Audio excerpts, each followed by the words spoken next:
This week we chat with recently retired pro triathlete and head coach for APB Works, Colin Norris. We love Colin's holistic approach to coaching and balancing the demands of triathlon with real life. But most of all, we love his stories about the hard lessons he learned from life on the road with Madam Olive the dog. So let's dive in and find out what it takes to make it as a pro triathlete.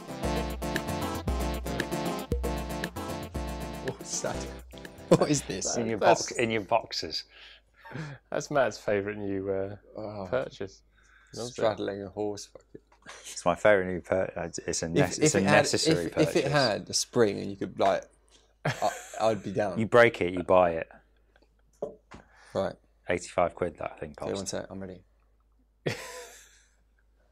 So what are we going to talk about today then? Well, who have we got to talk with? Oh, I guess we should introduce them, shouldn't we? So well, who isn't here and who is here? Well, it's a bunch of bike fitters again. So just there's Matt, there's Wei. Apologies in advance. And Colin Norris from APB Works. So I don't know what's the best way to introduce Colin. Should you let him introduce himself? Could do. Yeah. The man, the myth, the legend. The legend. Yeah, he's done it enough. So yeah, give us a succinct overview, Colin. Who you are, why you're here, how you got to this point. Succinct is rich coming from you. My name's Colin. Thanks for the introduction. I was a professional triathlete, retired in November last year, and now I coach people full time. And I know Matt very well, too well, from his days back in Stripe Street and Liverpool Street. And then we became mates. I also coached Matt as well. And through that, I've obviously met Wei over at Foundation Fit. Amazing. That was pretty succinct. That's pretty succinct. Yeah. He's doing all right. Cheers. Yeah. Don't look so stressed, mate. I am a little bit. You seem too relaxed. This makes me unnerving. I'm enjoying this. I'm waiting for some tricky questions. Yeah. You got a good pod voice. Thanks. Yeah.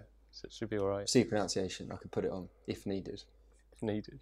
Enunciation. That's the one. What's your London Fields Lido voice? I tend to go more street there because I'm against the gentrification of the area. We're kind of all keeping in with your time as a grime MC in South London, doesn't it? Exactly, yeah. My humble beginnings in South London. And now I'm in the midst of central left hipster Hackney, London. You've come far, mate. You've come far. Exactly. But I think it'd be good to sort of talking about your humble street beginnings in the bad streets of Bromley. Yeah. Be good to just get an overview. How do you become a professional triathlete? Yeah. Like where did your journey in sports start? Any highs, lows, all that sort of thing, and sort of where did you get to kind of the point where you were doing sport professionally? Yeah, sure. I'll try and make this as succinct. Growing up, obviously had way too much energy and channeled that into sport where I could. And that probably started, believe it or not, in rugby. And just for context, Colin's about 6'2" and weighs about 65 kilos, stones. Dripping wet. Yeah, so that didn't last long. And then I started running. I had like a PE teacher, Mr. Coe, got me into running. Sebastian? No, Peter? Not even related. Richard. Got me into running, and I sort of loved it, was quite good at it, and ran from the age of sort of 11 to sort of 15. And it was all quite fun, really, nothing too structured. Like you train twice in the week, once race on the weekend, did like track and cross country. And I think when you're that age, you're just looking for something to like identify you and be good at. And I think that was like a natural fit for me. I was always pretty average at school, so it was like easy to just put all my energy into like running. And then like I had a few injuries, and I think I can't remember how I kind of got out of running, but I also had like growth spurt at the same time, and I became like from like competitive to like not competitive like overnight, particularly in like cross country, which basically led me to think that maybe this isn't the path for me. And considering at the time I was like flopping school, I was like, I think my mum said maybe you should try and focus a bit more on school, and that was, I think, when like GCSE mocks came out, and I was like, yeah, good idea. So I started to run less and started to study more, and then did a bit of swimming, and then went off to university. Completely sort of forgot about sport. Was focusing on socialising and a bit of studying at Sussex. And then my sort of trajectory was like, right, I'm going to get on a grad scheme, work in the city, earn some money, etc. And I was on that kind of trajectory with everyone else. Well, actually not everyone else, because Sussex was a very sort of socialist uni. So there's about 5 of us that did business. So after uni, I started working in the city. And I think as soon as I put on a suit on, I kind of realised, like, is this it? And was kind of, I wouldn't say I was like actively looking for a way out, but I kind of came back to a sport as a way to kind of escape the sort of day-to-day mundanity that I found myself in. So I started running again, and I used to run back from work, run to work, train at lunch, just basically burn off as much excess energy as I had. And then when I was like 24, I think, I met this chap called Trevor Simmons, who was a massage therapist at my local run club, and he suggested to me the idea of doing a triathlon, which I'd never even like thought about. So I entered London Triathlon and trained like a maniac. I was probably doing 90% intensity, 10% aerobic, which I could get away with back then.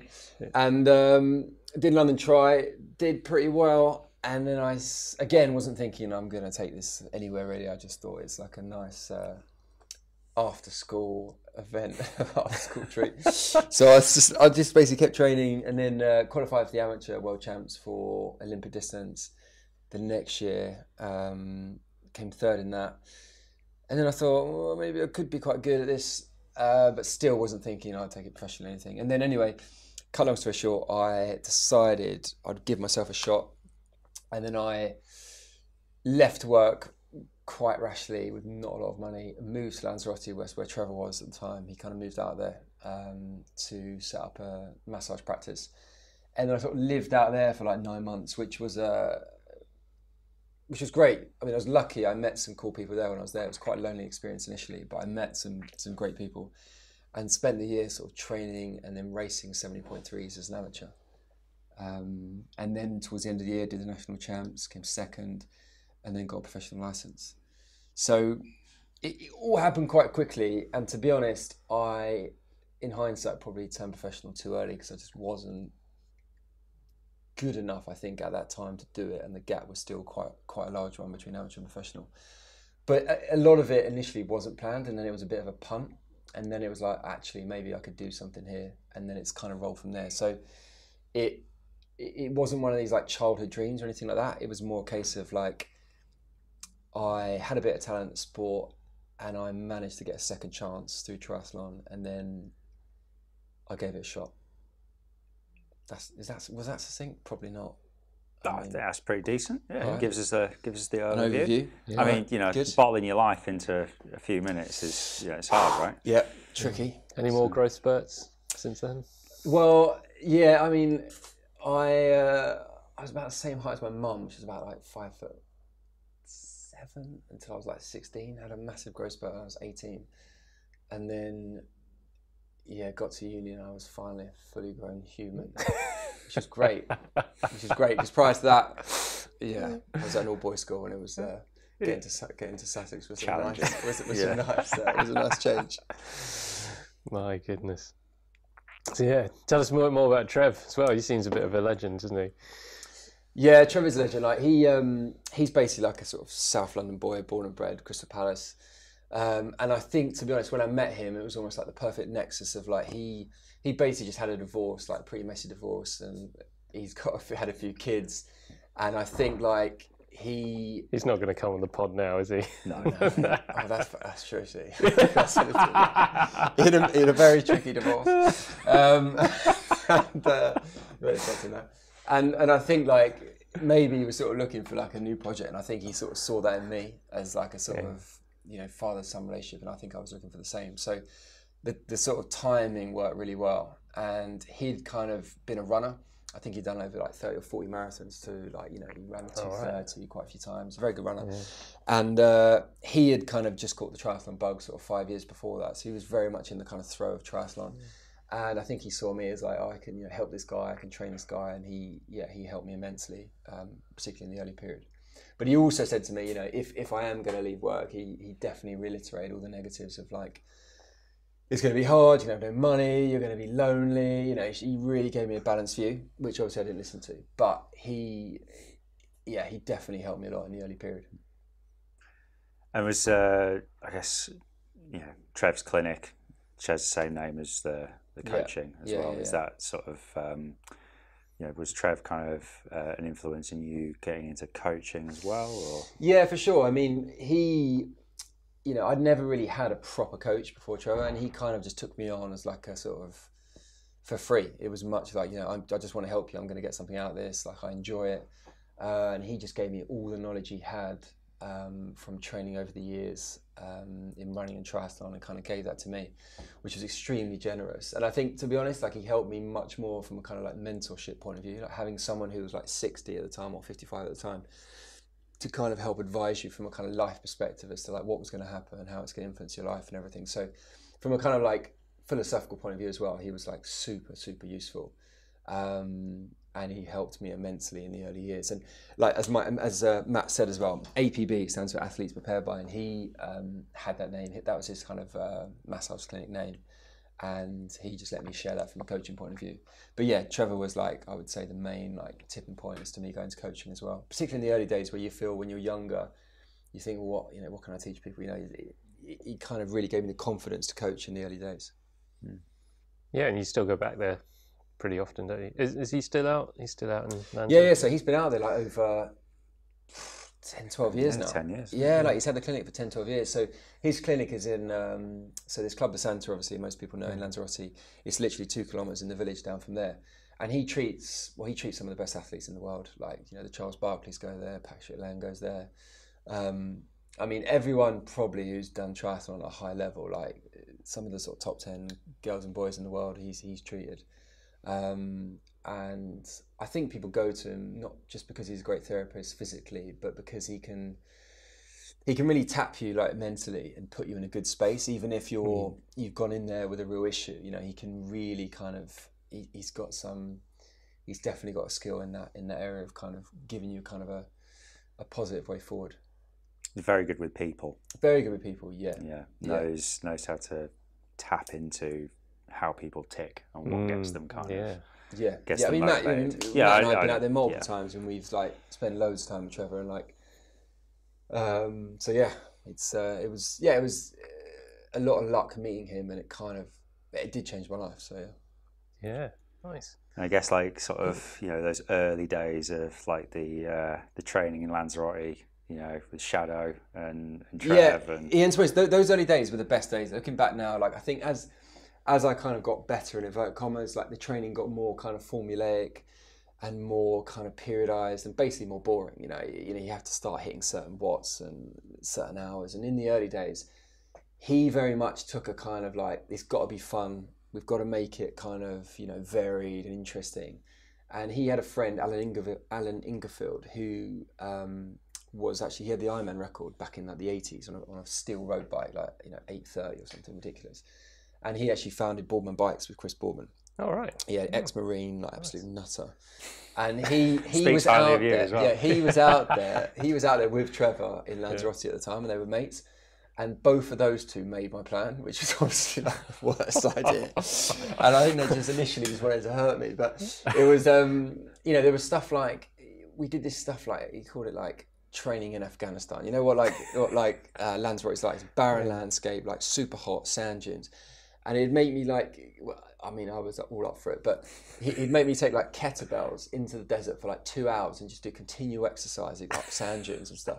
So like that stuff, I wouldn't say is the most like functional for triathlon, but to be honest, looking back, like it definitely was the most like memorable and like fun time in the sport. Like, and we used to do stuff like, we'd go to Famara, which is obviously a massive beach there, and like run at like knee deep in the sea and do like loads of drills and like do loads of barefoot running and like all these kind of things that like kind of, I don't know, they for me now looking back are the most fun things. Like we do a time trial, it'd be like 2-hour time trial. You know, like he'll be on like a scooter following me and stuff like that. Like, where's the old Taviesco time trial? Yeah, like things like that they don't do anymore. Yeah, like a lot of kind of, I guess, old school things that would be seen as old school, but actually, like, I think that's what people probably miss in the sport now, where they get almost too serious too quickly, and they're asking about things like, "What's my normalized power?" When actually, like, you know, what's the point? Like, why are you doing it? Like, you know, think about, you know, the environment you're in, the people you're doing it with, like all these things. I think he kind of taught me that actually, like, from a coaching point of view as well, they're just as important as the kind of minutiae of the sport. Yeah, I've got this image of Rocky Balboa, and when I think it's Rocky IV, when he has to fight the Russian Dolph Lundgren, and like, you know, Dolph's all like hooked up with all the meds and all the scientists measuring everything, and Rocky's out there training in the snow and like chopping wood and like just you know, finding ways of like lifting stuff. I mean, a bit like that. He used to follow that. We used to go for like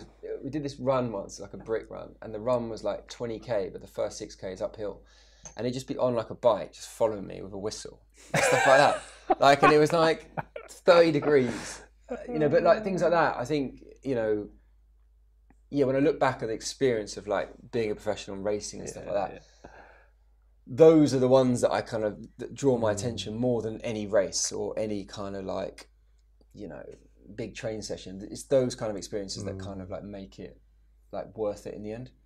Yeah. So, and I think I've tried to kind of like give that to athletes now, that especially ones that are very focused and motivated. Like you don't have to do everything that's like totally functional to the race. You can do things that are like, you can still go to the out to your mates and do these other things, because at the end of the day, it doesn't matter that much, you know. It's just, it's more like what keeps you in the sport. Yeah, that's a really good point. I think there's so much emphasis these days placed on, you know, measuring and testing and, you know, finding that formula that kind of works for you. But there's definitely like sport at the end of the day should be fun. You know, it's just, it should be, you know, we're not doing this as a serious kind of sport, really. Like, it doesn't, at the end of the day, it doesn't really matter. It's just, you know, something to do. Well, I don't know, we make it matter as much as you want. But well, everyone's in a rush, right, to kind of get their kind of like best performance. But I mean, the more in a rush you are, the more you forget to kind of appreciate and look where you are and appreciate it. Because, like, for example, you know, I sometimes get clients and they have a very, you know, because triathlon tends to be a sport where it's at a certain point of your life where you have this kind of nexus between a bit of time and a bit of money to kind of dedicate towards it. But if you rush it too much, then everything else around you like falls apart. So the way I think to do it is to kind of mesh it into your life in a way that you can just keep going with it, and that way it's just a lot more satisfying, like, in the long run. Because I mean, even if you did cram it for 18 months, then what? I mean, you're going to just like sell the bike and do something else? Like, there isn't that much kind of there's not that much benefit for doing something a bit quicker. Yeah, it's actually interesting. So, we spoke about almost this exact point in the last podcast, about how people are almost too invested in the result right at the end, the race, and that's the be end all of everything. But really, the best memories you have are of the process, that training, all the experiences that you had along the way, and meshing that into the rest of your life, or as you try now to, you know, make it part of your life. It is like a lifestyle. It's not just this kind of one ultimate goal. Totally. I mean, I think the point at which you kind of get up in the morning and you do a run or a swim and you don't call it like training is the point where you know you've ingrained it in your life. So much so that it's just basically like brushing your teeth. And Trevor just says to me all the time, he's like, you know, you'll do the race, like no one will give a beep, and then you wake up, the sun will come out, and then what? Like, you know, and most people these days, they race once a year. Like, anything can happen on the day, you know what I mean? And they're not even spreading the risk across 5 races, you know, or again, maybe they don't have the resources to do that. You know, it's not their fault. But like, I just think that, and don't get me wrong, I'm not speaking from a place I've never thought about the result and negated the process. Like, you learn it through going through it, for sure. But I think my best memories are from like being on training camps with mates, or like doing like an epic ride, or just going for a swim on a sunny morning and being like, oh, like I'm so lucky to be able to do this. Like, this is like, you know, I'm lucky that I don't even have to feel motivated to go for a swim. It's so easy for me. So I don't know. I think it's helpful to have like someone on the journey with you that can kind of check you, because you can just get a bit insular. Yeah. It can all be a bit like, I've got to do this. It's on my to-do list. He's told me I've got to do a swim. It's like, not really. Like, I mean, just, and that's why you got to have people around you that you got to bring other people into the process with you, whether it be mates or whether you join a club, or whether you have like good relationships with, you know, your physio and your bike fit and whatever. You got to have other people on it with you. Otherwise, it can become a little bit vacuous, and you get to a point of like, I've just done like a whole Sunday riding on my own, and like my mates went to a barbecue, and like, what's the point? Yeah, having those people on your side, like family, partners, 100%. like that is arguably the most important thing. It is the most important if thing. everyone's like invested in it for you and with you, then it becomes so much easier to make it that lifestyle. And it's not a sport, it's a lifestyle, and that's where you want to get to, like you say. It's like, okay, we're going to go out for a bike ride, and then we're going to do this, that, and the other. And it's like, if you become so insular that it starts to affect your other relationships in other areas of your life, things at work, like, you know, with your partner at home or whatever, your mates, you don't see your mates for six months, that sort of thing, then you kind of got to reevaluate. But it's like we were saying before we started recording, it's like, you do have to get specific at a certain point, but you want that specific phase to be kind of like as short as possible, or as short as the race demands. Agree. Otherwise, you run the risk of, like, you know, the other plates that are other aspects of your life kind of falling down.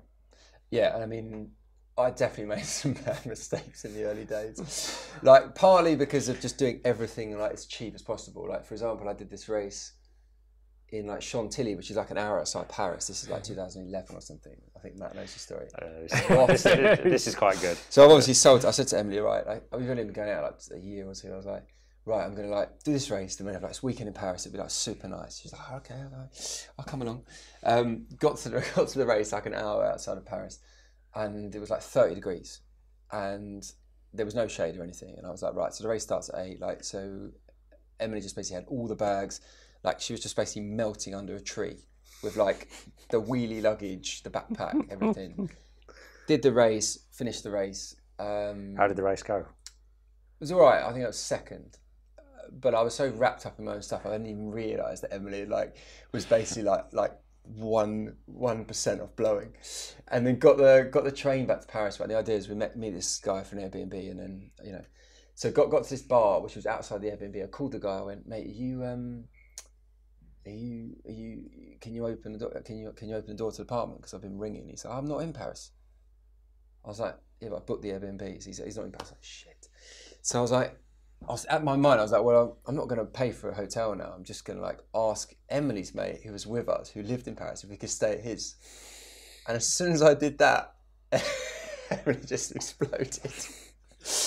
And that was just one example of like a car crash of me trying to just like, one of many. But that's why, like, when I sort of like help advise people racing these days, I try and say, look, pick a race that, like, you know, you go a couple of days before, then perhaps have a holiday there afterwards. Or is it a race that suits your family? Is it a race that's like a good time of the year that fits around your work? Like, there's so many factors that I never like thought about, partly because I was probably 25, but like it just helps the longevity of the whole process and makes it a lot more tolerable for everyone around you.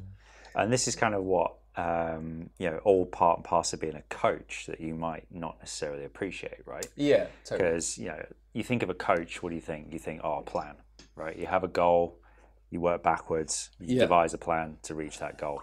But all of this other stuff is like the quote unquote soft skills of coaching is just as, if not even more important. And, you know, just like if you give us a bit of an insight, Colin, in terms of like how you've kind of sort of what your kind of current coaching kind of philosophy looks like, how do you work with your athletes, and how has that kind of changed from when you sort of say first started and you were, you know, chucking kettlebells around in the desert? Do you do that with the athletes? Yeah. Right, we're doing the kettlebell session. Yeah, I mean, some people need it, but I think it's a good question. I think when I started coaching, you get quite pedantic about writing a certain plan, and you get very fixated about this plan. You're like this masterpiece that you want the plan to look good, right? This is your Mona Lisa. Yeah, and you think the more I put on that plan, the more value add, the more people are going to think I know what I'm talking about, and this is like the plan. And actually, it's bullshit. I mean, basically, the better you get at coaching, almost the quicker the plan is to formulate, but the more the other stuff takes time to kind of bring around it. So like. How much time do you spend on my plan? Second. Boom. I've coached Matt. It's been a 7-year marriage. We're definitely in that 7-year stage, which is always a tricky one. No, like I think in the early stage you kind of fixate about this like perfect kind of nexus of like theory that you're going to like give to someone and say you're going to take that and then you're just going to like eat it and like then you're going to become like a champion. Or you have this like bit of a kind of. It's too idealistic essentially. And then as you kind of get older or more experienced, you realize that like, and I'm talking about coaching amateur people with jobs and lives and families, right? Take the professional out of the equation. You realize it's not really about that. It's more like understanding the person, the human behind the athlete and working out what's this person like what's their life like how much time do they have, what's their stress like, do they have kids, like do they have a high propensity for injury? Like, do they have an eating problem? How is their like, attitude towards strength? And you kind of just try and figure out the sort of the person that you're dealing with, and then slowly provide them with a plan or a schedule or an idea that will help them get to where they want to go. I think it is as simple as that. And then you bring in all these other ingredients. You might not all bring them in together because the person might be, have like zero slack at that time, but you're constantly calibrating with that person about how they're feeling, how much time they have, maybe they've changed jobs, maybe they're now single, like all these other things that come into it, as in how much time they have and energy they have to put into this sport. And then you're checking in on them and saying, well, how do you feel? Oh, I'm too tired. Okay, maybe we pull it back a bit because, if you can't operate on a day-to-day basis at work, then it's just not sustainable for you. So it's very much a kind of like, I don't know how to use the word, but organic sort of process of like just understanding the person and then making it more and more specific as you go along. And I think it's harder and harder as you get older not to have your way of doing something and chucking it on too quick. You've got to just reserve judgment as long as you can and then slowly introduce different stimuluses as you go. And obviously everyone is tricky in their own right as well. And the easier people to coach tend to be the ones that communicate the best and that give you not necessarily super detailed feedback, but it's just an easy kind of dialogue of calibration and truth. Saying like, how do you actually feel? Can you actually do more? Can you actually do you need to do less? Like, and just molding the process. And then then the hardest thing of coaching probably is managing expectations, right? Because some people have never done the sport and they have an idea in their mind, a fanciful idea they're going to do that. Sometimes they're pretty accurate. Sometimes it's a complete shot in the dark. But part of your job as a coach, I believe, is to basically, well, not unravel, but is to like understand where the expectation is coming from and then reframe the expectation based on education, experience, the person you're dealing with, the talent they have, what time they have, and then making them contextualize their success based on themselves and not on anyone else. And that's tricky. I probably just rambled too much there. No, that's really good. Like, and this is exactly like what we do day to day. Yeah. That is tricky. And when you're a younger coach or younger person, whatever, you're obviously not as confident. So like, I've coached some people that are, powerful within their industry or business or whatever. And you in the early days, you think, oh no, I don't want to upset that person. I just want to be more of a yes person because I don't want to lose the client or whatever. And then you learn over time, actually, it's just far better to just like have frequently tricky conversations rather than wait for one hard one. The same goes for relationships, right? So like, I think it's just being confident but without being completely sure, because none of us know what we're doing exactly, but we're going on our own experience. And I think as a coach, just showing enough vulnerability that if I don't know the answer, then I have Trevor, for example, or I have Mike Trees, who used to coach me, who's got 50 years experience. I've got people around us or people around that we can kind of get their advice and try and come to like a common ground to help that person. That goes working with you guys, right? We work together. So if like I'm not sure about, it's client X has a certain injury or propensity for injury. Oh, he went in for a bike fit for you. Maybe that's because, his crank length was too short or his saddle was too high or whatever it is. So we're working together with other professionals in the field to get to a common ground, to make it simple for the person doing the sport to get from A to B. So it's the network. That helps. I mean, you know, that's one thing I think we've done well is that, you know, and that's generally been when I started, I needed to find people around me. And Trevor always says to me, you need to find the best in each class to help you get to be the best you can be. I mean, it makes obviously common sense, but, you know, for me, the goal was to find like a really good physio in London, like a really good bike fitter, a really good like a nutritionist, a strength coach. And that now is built into our network. So when we work with someone, we obviously want to give them the best and we can communicate with these people. So it's just super simple. And there's minimal waste of time. Yeah, there's quite an interesting story actually of you working with Colin on his bike fit, and that kind of resolved all these other issues that you hadn't really kind of connected before. And yeah, so, that's been a process in itself, hasn't it? Yeah. Like you and your bicycles. But yeah, but just seeing how when, you know, we first started, like, you know, 2014, 2015 to where it was when you raced Ironman Israel in November last year. Yeah. Yes, we'd gone through some different bikes, but how not only your position had changed, but what you had done to your body to allow your position to change. Yeah. Right. And that's kind of a big thing that kind of often goes unsaid or kind of like appreciated, is that you did a lot of work to get your body to a point where you could maintain a certain position, right? And giving yourself the chance to, get the most out of yourself on any given day. So, but yeah, it's been a process. Yeah. And I think, like, you know, I'm not saying also that I'm like super patient by any means. Matt would definitely adhere to that. Patience is not one of your virtues. And I nearly walked out about 3 bike fits that were more than about an hour long because I just couldn't sit down that long enough. So I'm not coming from a position of like, you know, you need to just be super patient and wait for it to happen. You don't. You need to, you know, in our experience, Matt and I working together, you need to be relentless in molding yourself. Once you have a position that you're comfortable with, getting the body to catch up with that position, and it just takes a lot of work. Like, and I think people expect that, you know, they're gonna pay for a bike fit, therefore it's the silver bullet, right? Yeah, therefore they're going to be in that perfect position. And when you look at the best guys in the sport, you know, it's been an evolution of 10 to 15 years of small iterations that have led them to that position. But not only that, every night they're doing, you know, I think I used to spend like between 8 and 10 minutes every night of the year, doing like certain mobility exercises so I could get into this like flat back like position with my head tucked. I mean, particularly being quite broad, it was a nightmare, absolute nightmare. And it was like go on rides, you know, 3-4 hours and try and stay in the bars, and it's just painful. But unfortunately, you kind of have to do the work. Yeah, and for you as a professional, it's like you had a certain demand of your event. It's like if you're not riding X speed over X distance, you're going to be off the back. So it's like your event is different to like our event in that sort of sense. Even though you're racing the same distance, you're like doing the same swim, bike, run. What you're doing is a different game to what, you know, an age grouper is doing. So but you've got like the specific demand of, say, the bike element of a triathlon. You have to be able to maintain X position, and this is like goes for everyone as well. You have to maintain. This is the demand of your event. This is what's required. How do you get there?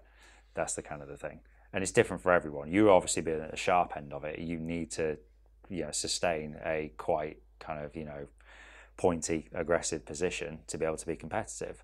But for, you know, an age grouper, the demands are still the same. It's just the position is going to be different, right? True. But you and I both know that, for example, like frontal position on a bike, you know, making some like relatively small adjustments, which might take a winter or two, will save you more watts than you'll ever be able to gain from a training point of view. Yeah. So like, you can train through a winter and maybe gain 20 watts, but you could probably gain 20 watts in a frontal position if you spent 10 minutes a day for 600 days doing mobility. So it's like at some point you're going to have to do the work to achieve the sort of optimal level for you. I guess the trick is knowing what the work is and which one to do first, or, you know, where to apply it and so on. Yeah, and that's that's tricky. Yeah, and that's where you need a coach or a team or a network around you to kind of help you make those decisions and so on. Yeah. But I really like the way you talk about that network and how you approach coaching. It's a very human kind of way of looking at a problem. You know, it takes a team and a human, and that ability to think about the human in front of you with emotions and, you know, lives and other responsibilities outside of their sport, rather than just following, you know, the formula. You know, you can pick a, you know, a training plan out of the back of 220 triathlon, and you know this is your Ironman training plan. But there's just no.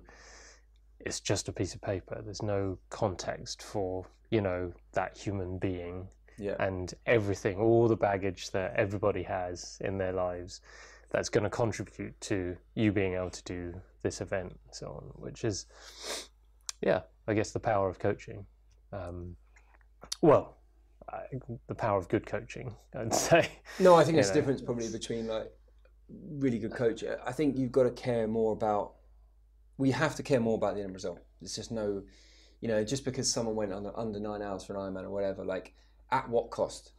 You know, and I think you, like in anything in life you endeavour, you're weighing up, like what do you want, and then what is that going to cost you? Not just financially, but time-wise, opportunity costs, everything else that goes into it. And I think as a coach, you have to be very straight up with someone and say, look, like we might better get on the podium here, but you know it's going to cost you. It's going to cost you, for example, some weekends. It's going to cost you some like maybe early mornings. Maybe you're going to be more tired of work than you want to be. Like, do you really want that? Maybe it's better we go for like 5th. You're never going to say that overtly, but you kind of have to say in as many words that, like, especially when you've almost like been there and done it to an extent, you know the costs. And some people have to go to the cost to find it, you know, but actually sometimes it's nice actually when you see someone, you think, you know what, I could like slow them down a bit. Not like in terms of like a teleperformance, but take a longer view so they're able to just have, I don't like the word balance, but like just perhaps have a bit more balanced life. That would in turn mean they'll be happier in the long run, which for me is the goal as a coach. The goal is not like, sometimes to me, they just tell me a time. It's like, I mean, as we said a minute ago, like the next day, no one will give a shit about the time. So like, let's just like work out all the other pieces of the puzzle. Yeah.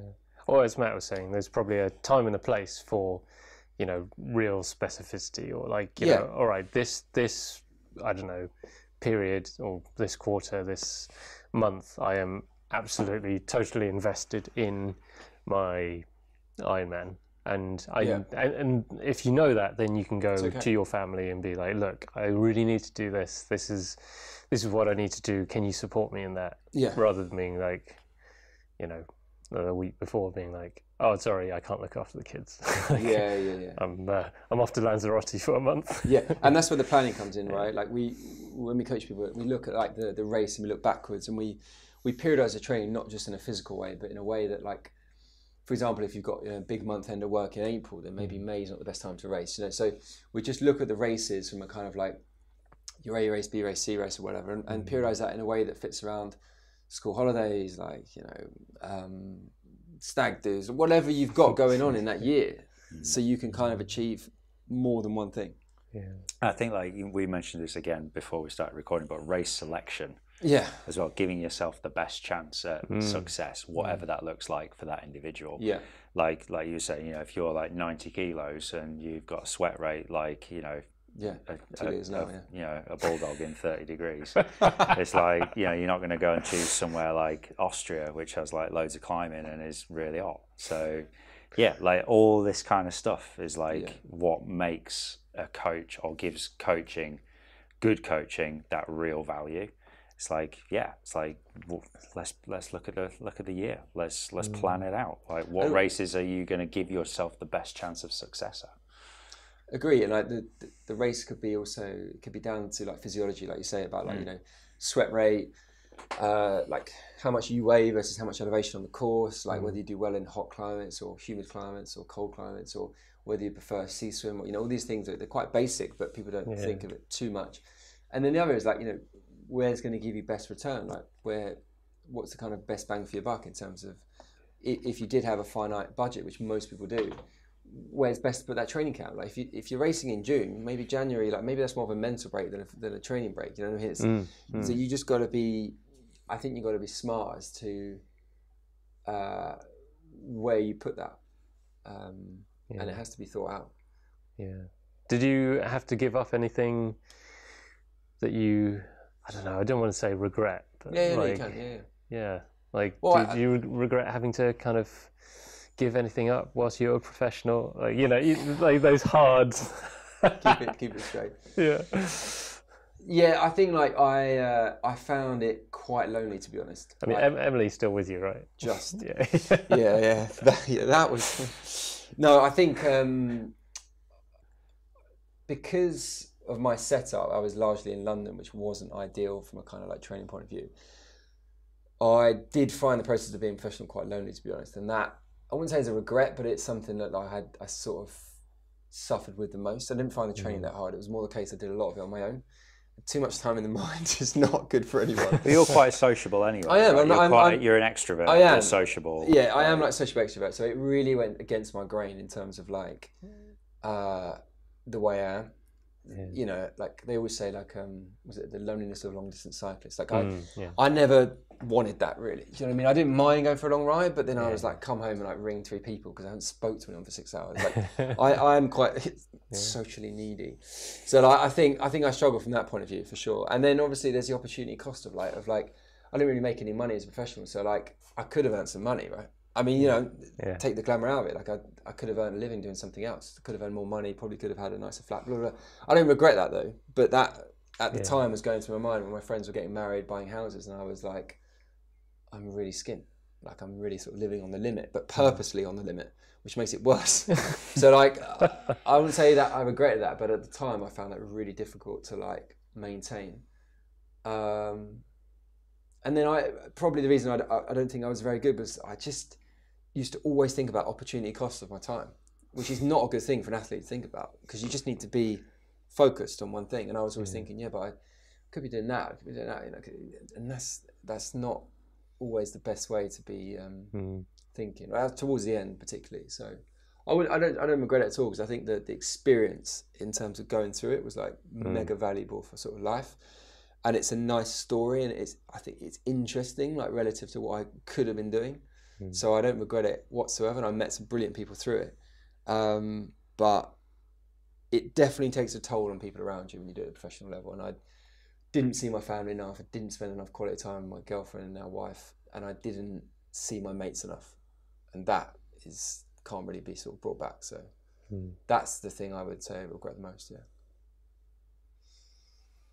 I mean, look. For example, this is quite deep, but like, look at Gustav Iden, right? His mum recently died of cancer, right? Yeah. And he realised, and obviously he probably knew his mum, you know, was dying for over a 2-year period, but he'd hardly seen her because he was travelling around the world in training camps. He'd probably seen her 5 days in 2 years.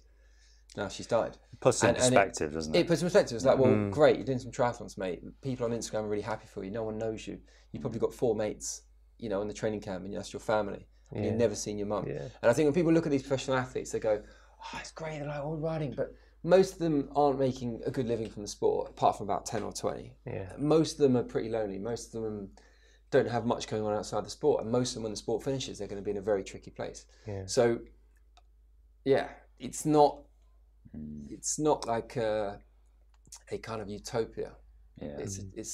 These guys are usually, a lot of them are in a difficult spot. I'm taking out the Fredinos and these guys, but the second tier, as I would say, the guys finishing between 6th and 20th, or 6th and it's a bit of a hustle. So how do you think speaking of like, you've got your sort of the sharp end, like your Fredinos, Langer, all those guys, those kind of like, you know, the West Bromwich Albion of triathletes. Me? Yeah, you. Yeah, but like, you know, getting regular top 10s, like, you know, up there, but, you know, not kind of in the money. How do you think like things like, you know, the PTO and their influences, like, have they changed the sport for the better? Like, where do you see it kind of going for you sort of, you know, your everyman pro, if you like? I don't think much will change for the Everyman Pro because the PTO is still like, you know, you've got to be top 40 in the world, right? So I think the Everyman Pro is probably between 50 and 100. So it's like, it's a tricky one. But I think the PTO on a kind of like, on an even basis are a positive thing for sport for sure. They're bringing competition in, they're bringing sponsors in, they're hiring the profile, they're bringing like a more contained environment, which essentially will bring in pay-per-view eventually and stuff like that. So I think the PTO are like definitely a positive thing for the sport. I worry the fact that it's still kind of like a lot of the money I think is philanthropic, so it doesn't seem at the moment they're getting a big return on investment, which might run out, blah, blah, blah. But I think like it's definitely changed things. For example, like the 70.3 world champs in Finland, you know, all the best guys really in the world, not taking it away from the guys that did those championships, but the best guys in the world were at the PTO a week before, and they were paying a lot bigger money, and they were paying appearance fees. So I think if you can get on that tour, then you can make a living, and that's great. It's like, I guess, back in the day when it was like, you know, Olympic non-draft was the massive thing. Yeah. Like, you'd have like the High V series in the US, and Yeah. you could make a living like doing domestic Olympic non-draft. Yeah. And before you even had to go and think about doing Ironman or whatever. So I guess it's kind of like getting back to something maybe like that on a slightly different scale over a longer format. Yeah, no, I don't know a huge amount about it, but I think from what I hear, a few guys that are racing it, I think it's definitely a positive thing. And I think there has been a large backlash towards Ironman, particularly from a kind of professional contingent in the last couple of years. And I think, thankfully, there's an alternative now where you don't have to rely on like, you know, you know, Ironman events which pay generally quite low. So optionality is a good thing, generally speaking. Yeah. Market competition, I guess. Yeah. It's a good thing in any it's a good thing. Sphere, yeah. It'd be interesting to see how it evolves in the next couple of years. I think it's still early days. And do you think them splitting the world champs this year is going to have a positive or negative effect for Ironman? I think it's a positive thing.